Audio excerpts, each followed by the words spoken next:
ছিংগাপুৰত কোনো সেইকেইটা তাত নাই নহয়। মই এতিয়া খাৰঘুলি কাহিলীৰ পৰা ক'তোৱে নাই। মই এতিয়া সোণাপুৰ, মাথো সোণাপুৰে মোৰ শেষ ঘৰ, শেষ মঞ্চ। এতিয়াৰ পৰা গান নাগাওঁ আৰু মই মাথো শুনিম।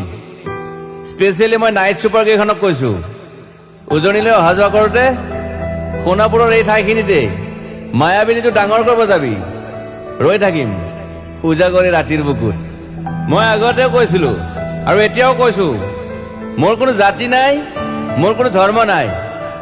সৰু সজাত দেখুৱাই দিলো কোন হনে তাত ব্ৰাহ্মণ, কলিতা, আলী, ৰহমান, ডেকা, বড়ো, ৰাভা, পূজাৰী আৰু এইটো কি কয় নমাজ পঢ়াই যে মৌলবীও আহিছে সৰু সজালৈ।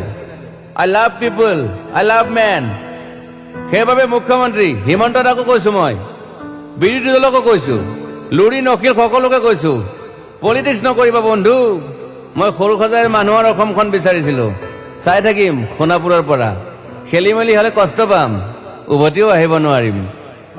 যোৰহাটৰ মানুহখিনিয়ে কষ্ট পাইছে বুলি শুনিছো। মোৰো যাবৰ মন আছিল। প্ৰিয় ঠাই, দেউতাৰ ঠাই। উপায় নাই, পলম হলে শৰীৰটোৱে কষ্ট পায়। বাকী গৰিমা আৰু দেউতাই গুৱাহাটীতে থকাটো বিচাৰিলে। একো নাই, গুৱাহাটীলৈ আহিলে মাত দি যাব। সোণাপুৰতে থাকিম। আৰু এটা কথা, যোৰহাটত প্ৰতিমূৰ্তি এটা হ'ব বুলি শুনিছো। গুচি যাম কেতিয়াবা। কেণ্টাক আকৌ খাতিৰ নকৰো। মায়াবিনী ৰাতি ধুমুহাৰ সতে।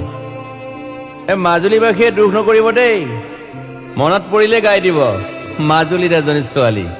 নিমাতী ঘাটলৈ যাব নোৱাৰিম আৰু। একো নাই, মোক প্ৰতিটো বসন্ততে পাব অসমবাসীয়ে। শৰতত গাইছো, বহাগত গাইছো, ৰ'দত গাইছো, বৰষুণত গাইছো দুখৰ গান, সুখৰ গান। শিশু, মুক্তি, মায়া, অনামিকা।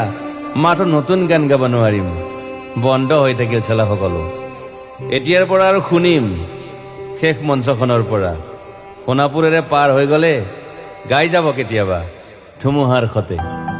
মাজতে সাঁথৰ এটা কওঁ, ছিংগাপুৰত মহন্তদাই কোৱা মতে নৰ্থ ইষ্ট ফেষ্টিভেল আছিল।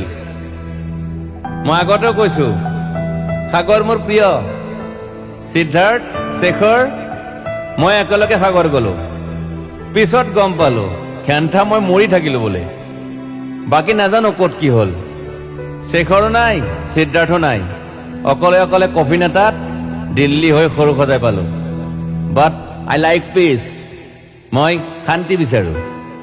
বৰ কম সময় পালো, মন আছিল কিবা এটা কৰিবলৈ। উশাহটোৱে বন্ধ হৈ থাকিল সাগৰত।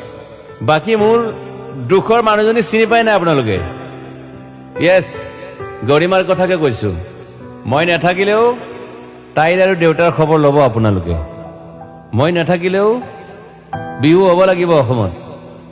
চিধা কথা। আকৌ কৈছো, মই সোণাপুৰতে থাকিম এতিয়া। মোৰ সমাধিৰ ওচৰৰে গলে গাই যাব সকলোৱে মায়াবিনী ৰাতিৰ বুকুত।